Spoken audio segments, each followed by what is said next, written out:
का नियम है कि वसंत पंचमी से ठाकुर जी के गर्म वस्त्र धीरे धीरे कम किए जाते हैं। सबसे पहले ठाकुर जी के मोजे उतारे जाते हैं।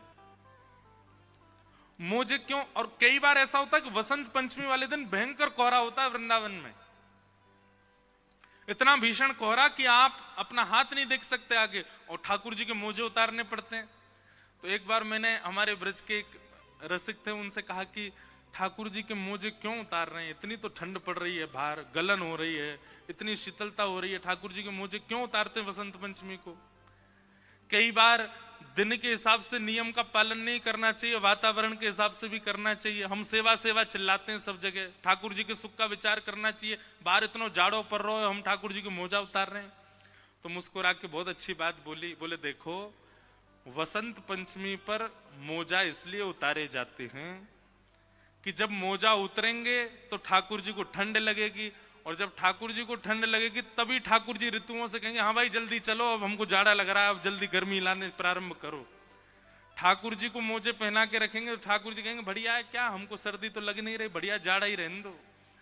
इसलिए वसंत पंचमी पे मोजे उतारे जाते हैं ताकि ठाकुर जी ही ऋतुओं को आज्ञा करें कि अब बढ़ो आगे, अब ग्रीष्म आने दो। पहला बात। अब ये तो थी सामाजिक स्तर की बात, सबको बताने वाली बात, पर एक गोपनीय रहस्य भी है, बता दें। हमारे वृंदावन में वसंत पंचमी से होली प्रारंभ हो जाती है, कल से रंग प्रारंभ हो जाएगा, 40 दिन तक होली चलेगी वृंदावन में। कल पहला गुलाल लगेगा ठाकुर जी को। अंतरंग बात यह है कि ठाकुर जी वृंदावन में पादुका नहीं पहनते, और प्रतिदिन ठाकुर जी एक एक गोपी के यहां जाते हैं उसकी सेवा को, उसके प्रेम को स्वीकार करने के लिए। तो ठाकुर जी पादुका नहीं पहनते हैं, तो ब्रज की लीला में ब्रज की जितनी भी गोपियां श्री राधा रानी हैं वो ठाकुर जी के चरण चिन्ह देख लेती हैं कि आज ठाकुर जी कहां गए, और पीछे पीछे चरण चिन्हों के पीछे पीछे चलते चलते उस गोपी के यहां पहुंच जाते हैं जिसके यहां ठाकुर जी बैठे होते हैं। और वहां जाकर के सब सखियां खड़ी हो, अच्छा तो आज यहां पे आनंद हो रहा है। फिर ठाकुर जी बड़े संकोच में आ जाते हैं। लेकिन जैसे ही सर्दी आती है ना, सर्दी में ठाकुर जी पहन लेते हैं मोजा। मोजा पहनते ही ठाकुर जी के चरण चिन्ह नहीं दिखते, सब गोपियां ढूंढती रह जाती हैं, ठाकुर जी मिलते ही नहीं है, कहां चले गए। तो जैसे ही होली आती है तो किशोरी जी चरण से मोजा उतरवाती हैं, बोले अब तो होली आ गई, अभी तक तो जाड़ा था उसका बहाना था, पर अब होली पे तो ये विशेष कृपा करेंगे गोपियों पर, ग्वालों पर, सखियों पर, इनके मोजा उतारो, कल से ये कहां कहां जाएंगे हमको सब खबर होनी चाहिए, और वहां जाके क्या पा रहे हैं, क्या कर रहे हैं, कैसे नाच रहे हैं। इसलिए किशोरी जी हट बट के ठाकुर जी के मोजा उतरवाती हैं ताकि इनके चरण चिन्ह हमको दिख सकें ये कहां गए हैं। ये हमारे निवृत्त निकुंज की लीला है। देखो वृंदावन कुंज निकुंज निवृत्त निकुंज, कुंज सबको बताया जाता है, निकुंज प्रेमियों को बताया जाता है, और निवृत्त निकुंज केवल रसिकों को बताया जाता है। अब हमने यहां निवृत्त निकुंज बता दिया, उन्हीं को ही समझ में आया होगा जो रसिक होंगे। ताली आप सब बजा लो, पर समझ में उन्हीं को आई होगी ये बात जो रसिक होंगे, जिनके चित्त में रसिक भाव होगा उन्हीं को ही पता होगा। इसलिए ठाकुर जी को मोजे उतरते हैं। अब ये मोजा उतरना, मोजा पहनाना, अब संसारी लोगों को लगेगा ये क्या पागलपना है, ठाकुर जी को मोजा पहना रहे हैं, ठाकुर जी को मोजा उतार रहे हैं। पूजा वालों के लिए ये कुछ भी हो सकता है, पर भक्ति वालों के लिए ये सेवा है, और सेवा की प्रधानता है। हमारे वृंदावन चंद पूजा नहीं कराते, सेवा कराते, सेवा प्रधान। सेवा में अपना सुख विचार नहीं किया जाता, ठाकुर जी का सुख विचार किया जाता है। जिसमें ठाकुर जी को प्रियता लगे हम वो करें।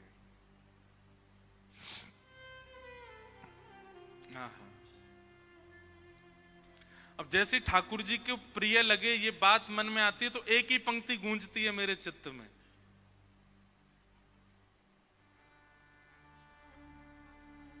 जिन भेषा मेरो सांवरी छे, जिन भेषा मेरो सांवरी हम गाएंगे नहीं, बस ऐसे ही दोहरा दो हमारे साथ।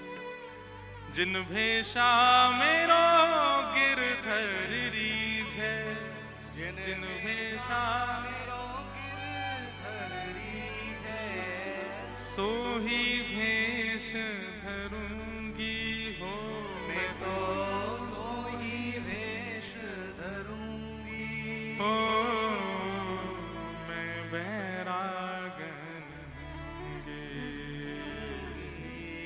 मैं बैरागन हो बाला।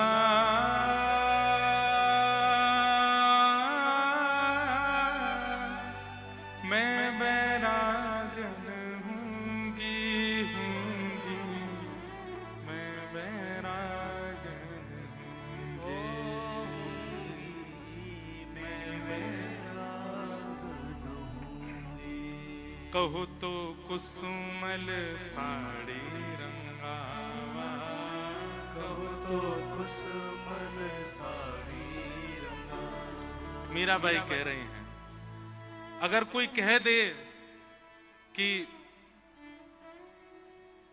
सुंदर साड़ी पहनने से ठाकुर जी रिझते हैं, तो मीराबाई पहन लेती हैं। उनका अपना श्रृंगार नहीं है, वो धारण करती हैं जिससे ठाकुर जी प्रसन्न हो, वो वैसे रहती हैं जिससे ठाकुर जी को प्रसन्नता हो। कहो तो कुसुमल साड़ी रंगावा, कहो तो कुसुमल साड़ी। और केवल मीराबाई नहीं, हमारे हनुमान जी सिंदूर क्यों लगाते हैं, प्रसिद्ध कथा सबको पता है। एक बार हनुमान जी ने देख लिया कि सीता जी सिंदूर भर रही हैं, पूछ लिया कि आप मांग में सिंदूर क्यों भरती हैं। बोले इसको देख के राम जी प्रसन्न होते हैं, और दूसरी बात इससे ये प्रमाणित होता है कि हम राम जी की हैं। हनुमान जी बोले एक धारा लगाने से इतने प्रसन्न होते हैं और प्रमाणित होता है कि आप राम जी की हो, तो हम तो पूरे अंग पे लगाएंगे।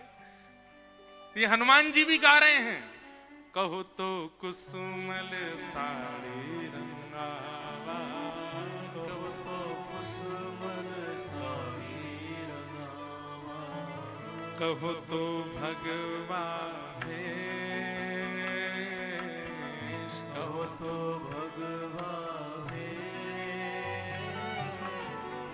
कहो तो मोतियन मांग भरावा, कहो तो मोतियन मांग भरावा, कहो छिटकावा केश वाला, कहो छिटकावा केश। अरे हाँ मैं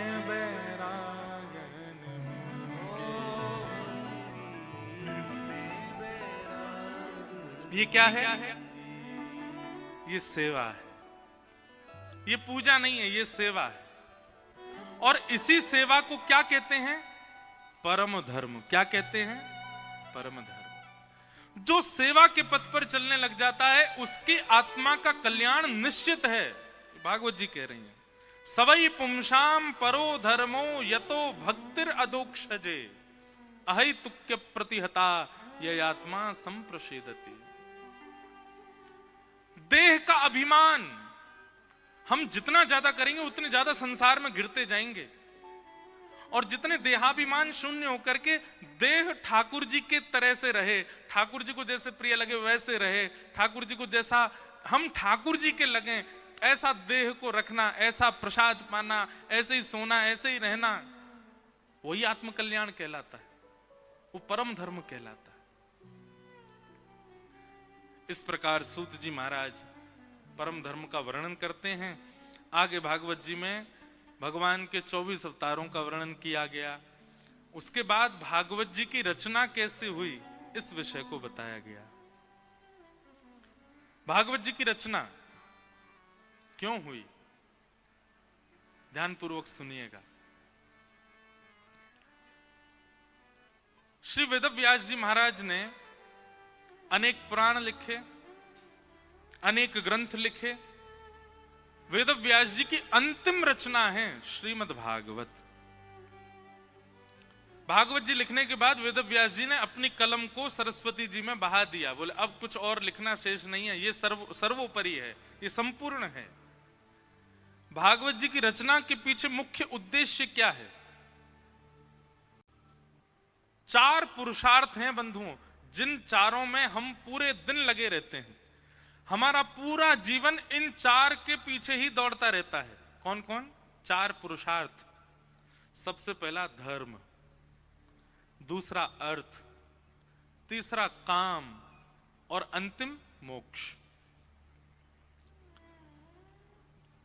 हर व्यक्ति धर्म के पीछे भाग रहा है। एक बात कहें, नास्तिक भी धर्म है, आस्तिक भी धर्म है। आप मंदिर जाते हो, कथा सुनते हो, तिलक लगाते हो, संत जनों को पूछते हो, वैष्णव जनों की बातें सुनते हो, तो आप आस्तिक धर्मावली हो। पर आप मंदिरों को देख के मुंह फेर लेते हो, कथाएं बताएं नहीं सुनते, संत महापुरुषों के प्रति कोई भावना नहीं, तो ये नास्तिक धर्म है, ये भी धर्म है। तो सबसे पहला हम लोगों की गति क्या है? धर्म। अच्छा देखो, धर्म का पालन सब करते हैं। कैसे? भाई सुबह उठ करके कितना भी अधार्मिक व्यक्ति क्यों ना, उसके मन में भी भावना ये आती है कि अब थोड़ा सा मैं ठीक हो जाऊं, थोड़े बाल वाल ठीक कर लूं, थोड़ा नहा धो लूं, अपना मुख पोंछ लूं, थोड़ी परफ्यूम वगैरह ही लगा लूं, थोड़ा कपड़े अच्छे पहनूं। यह भी तो एक धर्म है। शुद्धता का भले तनिक भाव है, पर यह भी तो धर्म कहलाता है। हम कह रहे हैं आप नहाते नहीं हो, आप अच्छे कपड़े भी नहीं पहनते हो, आप शौच क्रिया के लिए जाते हो, वह भी तो धर्म है। ये सब धर्म। आप धर्म से कहां तक बचोगे? तो धर्म के अधीन पूरा विश्व है, सब धर्म का पालन करते हैं। कोई शास्त्रीय धर्मों का पालन करते हैं और कोई अशास्त्रीय केवल जीवन धर्म का पालन करते हैं। धर्म का पालन सब करते हैं। अगर इस बात से देखा जाए तो संसार में कोई नास्तिक नहीं है, सब धर्मावली है। धर्म पहला, जैसे मकड़ी जाला होता है ना, ऐसे ही हम मानव भी इन 4 जालों में ही रहते हैं, धर्म अर्थ काम मोक्ष। सबसे पहला धर्म, दूसरा अर्थ। किसी का काम नहीं चलता अर्थ के बिना, सबको चाहिए। चाहे कोई कितना भी बड़ा सन्यासी बन जाए, विरक्त बन जाए, कोई कितना भी बड़ा त्यागी महात्मा बन जाए, पैसा नहीं छूते, चिमटा रखते हैं, उससे उठा के जेब में धर लेते हैं। हाथ से नहीं छूना चाहिए।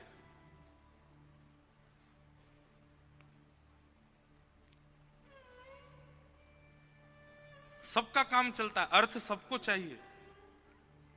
अच्छा, हम कहेंगे कि आप धन नहीं छूते, धन से आपका कोई अन्न भी नहीं लेते क्या? अन्न भी अर्थ में आ जाता है, क्योंकि अन्न का निर्माण अर्थ से ही होता है। तो धर्म, अर्थ और तीसरी बात काम। काम की अनेक परिभाषाएं हैं। एक तो थोड़ी विलग परिभाषा है, पर काम का मतलब कामनाएं भी होती हैं, सबकी होती हैं। कामनाओं के बिना संसार में कोई रह ही नहीं सकता। आप जीवित ही नहीं रहोगे अगर कामना नहीं होगी तो। सबकी कामना होती है। धर्म, अर्थ, काम, और इन तीनों को भोगते भोगते कहीं ना कहीं व्यक्ति के अंदर चौथी भावना प्रकट हो जाती। किसकी? मोक्ष। मुझे मोक्ष की प्राप्ति हो। इन चारों की दौड़ में हर व्यक्ति लगा है। संसार का हर व्यक्ति धर्म, अर्थ, काम, मोक्ष के पीछे भाग रहा है। पर इनके पीछे भागते भागते कहीं ना कहीं उसके चित्त में एक अशांति लगती है। हमको 27-28 वर्ष में अशांति से लगने, कितना भागें कितना भागें। हमसे बड़ी बड़ी उम्र के लोग बैठे हैं यहां पर। आप लोगों को भी कभी कभी तो लगता होगा यार जीवन क्या है, पर पूरे दिन सुबह उठो, उठ करके ये करो, भागो दौड़ो यहां से वहां, और कर करा के रात में सो जाओ, फिर सुबह से वही क्रम। धर्म अर्थ काम मोक्ष, धर्म अर्थ काम मोक्ष, धर्म अर्थ काम, और अंतिम इच्छा सबकी ये रहती मोक्ष। इन चारों की दौड़ में कहीं ना कहीं एक थकान का अनुभव होता है, एक अपूर्णता का अनुभव होता है। और वो अपूर्णता किस लिए है कि पंचम पुरुषार्थ जो है उस पर किसी की दृष्टि ही नहीं जाती है। पुरुषार्थ 5 हैं, 4 नहीं। और उस पंचम पुरुषार्थ को जन जन को बताने के लिए भागवत की रचना हुई। और वो पंचम पुरुषार्थ कौन सा है? प्रेम। क्या है? प्रेम। द्वारिका में कथा थी तो वहां मैंने कहा था कि जब प्रेम पुरुषार्थ का आप पालन करने लग जाते हो तो धर्म, अर्थ, काम और मोक्ष, ये चारों पुरुषार्थ आपके समाप्त हो जाते हैं। बहुत ध्यानपूर्वक सुनिएगा बात को। जब आप प्रेम के पथ के पथिक हो जाते हो तो कई बार प्रेमी व्यक्ति धर्म का चिंतन नहीं करता, प्रेमी व्यक्ति अर्थ का चिंतन नहीं करता, प्रेमी व्यक्ति की कोई कामना भी नहीं होती और प्रेमी को मोक्ष की भी इच्छा नहीं होती। पंचम पुरुषार्थ प्रेम है और ये प्रेम शब्द संसार में किसी के प्रति घट ही नहीं सकता, किसी के प्रति नहीं। प्रेम के मुख्य अधिकारी केवल श्यामा श्याम, केवल ठाकुर जी हैं, उन्हीं से ही हो सकता है और किसी से नहीं हो सकता। आप कहते हो आप अपनी पत्नी से बहुत प्रेम करते हैं, पत्नी कहे हम अपने पति से बहुत प्रेम करते हैं।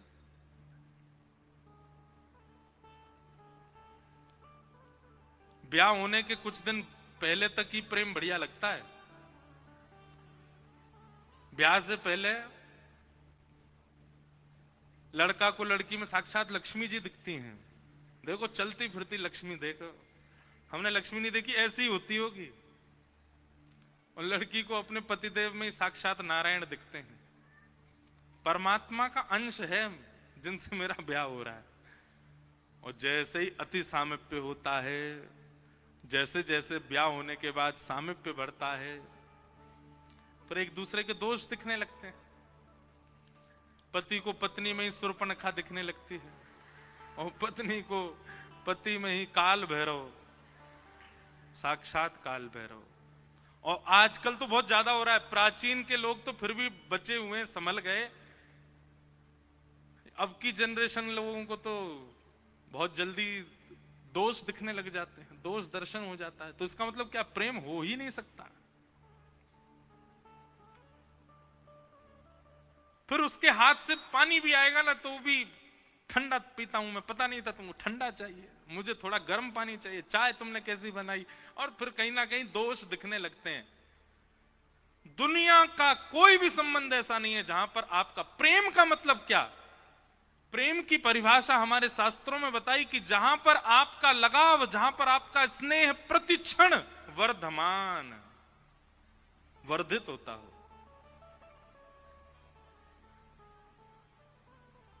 हमारे स्वामी श्री हरिदास जी महाराज का एक पद है,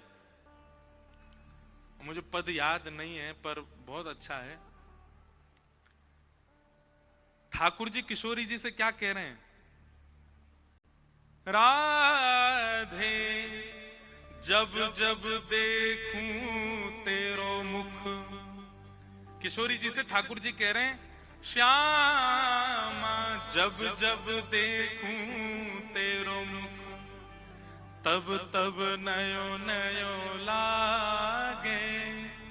तब तब नया नया लगता है।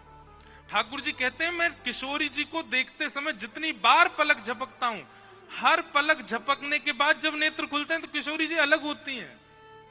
इसे प्रेम कहते हैं। ये हो सकता है संसार में? संसार का कैसा पता है, हर पलक के बाद में वो और घटने लगता है। हर बार पलक झपकने के बाद आपका प्रेमी और थोड़ा कम लगने लगता है। अब थोड़ा और कम, अब थोड़ा और कम, अब थोड़ा और कम। पर प्रेम किसे कहते हैं? जहां पर प्रेमी सन्मुख हो और वो जितना निहारें, जितना देखें, जितनी बार दृष्टि पड़े, उतनी बार प्रेम पहले से अधिक है। ये संसार में किसी से नहीं हो सकता, किसी से भी नहीं।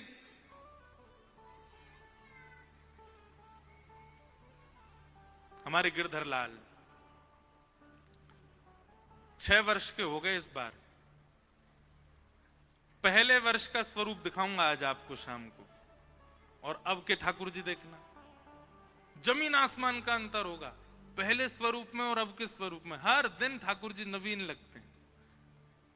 आपके तो घर पे विराज रहे हैं, आप रोज देखो, हर दिन एक नवीनता का अनुभव होगा उनके स्वरूप में। हमको तो हर दिन लगता है कि आज ठाकुर जी को एक गाल ज्यादा फूलो भयो है, आज ठाकुर जी को एक हाथ ज्यादा गदमदरा सो है गो है, आज लाल जी को एक पाम ज्यादा भार बड़ो भयो है।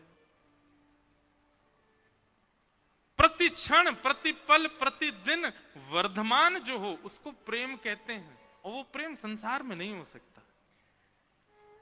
संसार में तो घटता है, संसार में तो उसकी सूक्ष्मता आती है। राधे जब जब देखूं तेरो मुख, तब तब नयो नयो लागे। तब तब नया नया लगता है ये प्रेम। तो धर्म, अर्थ, काम और मोक्ष, ये चतुर्विध पुरुषार्थ, और इन चतुर्विध पुरुषार्थ के अधिक भाव को स्थापित करने के लिए पंचम पुरुषार्थ प्रेम का प्रमाण दिया गया। उसके लिए भागवत जी की रचना हुई। श्रीमद् भागवत जी धर्म नहीं सिखाएंगी, अर्थ नहीं सिखाएंगी, कामनाओं की पूर्ति नहीं सिखाएंगी, मोक्ष भी नहीं सिखाएंगी। भागवत जी तो केवल प्रेम सिखाएंगे। और वह प्रेम भी किससे? ठाकुर जी से। प्रेम क्या? धर्म ने कहा ऐसे चलो, पर प्रेमी वैसे नहीं चलता, उल्टा हो जाएगा, उसके विलग चलेगा। हमारे यहां जैसे मीराबाई का प्रसंग आता, ऐसी एक और थी करमेती बाई। क्या नाम था? करमेती बाई। करमेती बाई भी राजस्थान की थी। करमेती बाई के प्रसंग में आता है कि बचपन से ही उनके चित्त में कृष्ण भक्ति थी। एक बात मैं कथा में कहा करता हूं कि भक्ति के जो गुण हैं वो दो लोगों के अंदर आते हैं। पहला कौन? जिसके पूर्व जन्म के भक्ति के संस्कार इस जन्म में भी आए हों तो ही वो भक्त बन पाता है।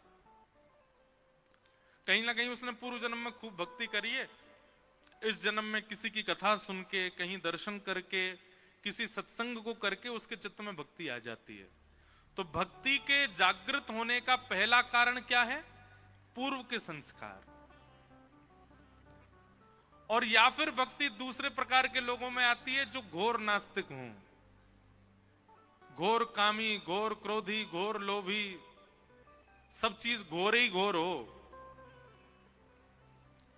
उनको जीवन में एक ऐसी ठोकर लगती है कि उस ठोकर के बाद वो भक्त बन जाते हैं, उनको फिर वो भक्ति मार्ग में आ जाते हैं। तो मीराबाई, करमेती बाई, सूरदास, कुंभनदास, रैदास, ये सब कौन है? ये सब पूर्व के भक्ति संस्कार वाले भक्त हैं। इनके जन्म में पूर्व से संस्कार थे। सब लोग बहुत ध्यान से सुनो।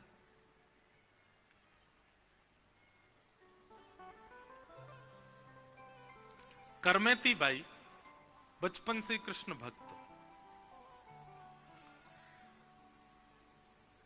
आपके पिताजी ने आपका ब्याह निश्चित कर दिया, और जैसे ही ब्याह निश्चित हुआ तो करमेती बाई ने और तो कुछ नहीं देखा, केवल ये देखा कि जिनसे मेरा ब्याह हो रहा है वो पति में और परिवार में भक्ति के लक्षण है कि नहीं है। यहां जो भीतर बैठे हैं भैया, थोड़ी ना शांति रखें, बस कोई आवे जावे बिल्कुल शांति से। आपको नहीं पता बाहर लोग कितने धूप में बैठे हैं। ये देखो यहां से पंडाल खुलना शुरू हो गया। तो जो लोग ध्यान से बैठे हैं, वैसे एक बात बुरा नहीं मानिएगा, सबसे ज्यादा ध्यान से पता है कौन सुनते हैं? ये जो बैरिकेडिंग है इससे पीछे वाले सब लोग बहुत ध्यान से सुनते हैं।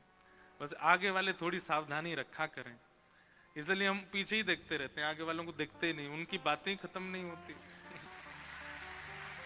तो इसलिए हमारी प्रार्थना है, बहुत भाव से आपको आगे बैठने का अवसर मिला है। आगे वालों को तो 3 घंटा पलक भी नहीं झपकनी चाहिए, इतना भाव से सुनना चाहिए। और आगे वालों से एक और निवेदन है हमारा कि व्यास से पूर्व ही कल आके बैठ जाइएगा। पीछे वाले बेचारे देखो कब आके बैठ जाते हैं, और यहाँ अभी एंट्री चली रही है, तो इसलिए आगे वाले थोड़ा सा अपने इस उपयोगिता का सावधानी से इस भाव को उपयोग करें कि पहले ही आ जाया करो, बहुत सावधानी से सुनो। तो करमेती बाई ने जब देखा कि मेरे जो जिनसे मेरा ब्याह हो रहा है, ना तो वो वैष्णव और ना वो परिवार वैष्णव, कैसे रहूं मैं?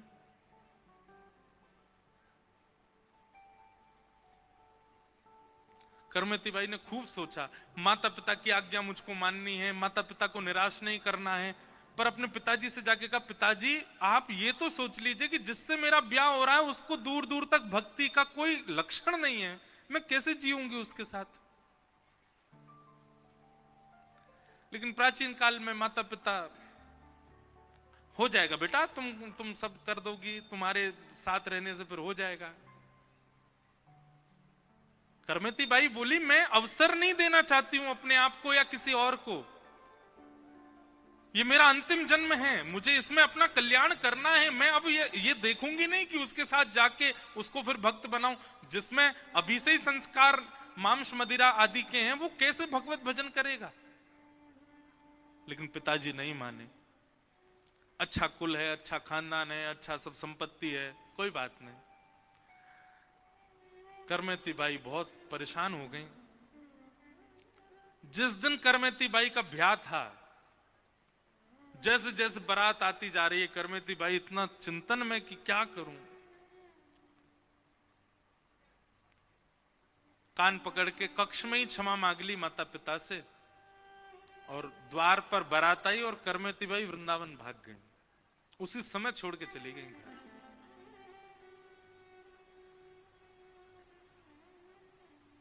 बहुत सुंदर चरित्र है करमती बाई का। आपके पीछे सैनिक लगाए गए ढूंढने के लिए, तो सैनिकों से बचने के लिए स्थान ढूंढे, कहां जाऊं, तो रेगिस्तान था। उस रेगिस्तान में एक मरा हुआ ऊंट पड़ा था, उस ऊंट के कंकाल के भीतर करमती बाई 3 दिन तक बैठी रही। जब आप वृंदावन आई तो वृंदावन में धीमे धीमे फिर जब आप बैरागन हो गई, बिल्कुल जोगी हो गई, वृंदावन में रहकर भजन कर, तो एक बार एक संत ने प्रश्न किया, करमती जी हमने सुना है कि जब आप वृंदावन आई थी 3 दिन तक आप ऊंट के भीतर रही सैनिकों से बचने के लिए। करमती जी बोली, हाँ। आपको दुर्गंध नहीं आई वहां पर? हम तो मरे हुए जानवर के पास नहीं, जानवर कहीं दूर मर जाए तो उस स्थान में नहीं खड़ा हुआ जा सकता, आप उसके भीतर 3 दिन तक बैठी, आपको दुर्गंध नहीं आई? करमती बाई का उत्तर बहुत सुंदर है, समझ में आ जाए तो बड़ी बात है। करमती बाई कहती हैं, मरे हुए कंकाल में इतनी दुर्गंध नहीं होती जितनी दुर्गंध संसार के विषयों में होती है। जिस दिन संसार के विषय की दुर्गंध आ जाएगी ना, उस दिन मरे हुए ऊंट की दुर्गंध फीकी लगेगी। इस संसार का काम, संसार का क्रोध, संसार का लोभ, संसार में भौतिकवाद का लोभ, इसकी दुर्गंध जब तक नहीं आ रही है तब तक आपको विषयों, बाहर के जानवरों की दुर्गंध लग रही है। जिस दिन विषयों से दुर्गंध आने लग गई, उस दिन ये दुर्गंध कम लगेगी आपको। तो करमती बाई सब छोड़ के वृंदावन आ गए। तब आपके पिताजी ढूंढते ढूंढते वृंदावन आए और करमती बाई सालों बाद उनके पिताजी को मिल गई। तब करमती बाई से उनके पिताजी ने कहा, बेटी तो अपने आप को भक्त कहती है, अपने आप को साधक कहती है, और एक माता पिता को रोता बिलखता छोड़ के आई। और रोना बिलखना बात एक है, तूने तो हमारी नाक कटवा दी नगर के आगे, बारात द्वार पर आके तू भाग गई। तो करमती बाई, देखो इस प्रसंग का गलत अर्थ मत निकालिएगा, लेकिन प्रेम अतीत होता है तो व्यक्ति धर्म पर चिंतन नहीं करता। करमती बाई हाथ जोड़ के पिताजी को प्रणाम करती हैं और पिताजी से कहती हैं, पिताजी क्षमा कीजिएगा, नाक उसकी कटती है जिसकी नाक होती है, और नाक उसी की होती है जो कृष्ण के होते हैं। आपकी नाक कैसे कट गई? नाक तो मेरी कट जाती अगर मैं उससे ब्याह कर लेती, तो नाक तो मेरी कटती अगर मैं ऐसे खानदान में जाती जहां मांस परोसा जाता है, जहां कृष्ण भक्तों की उपासना, अवहेलना की जाती, उपहास किया जाता है।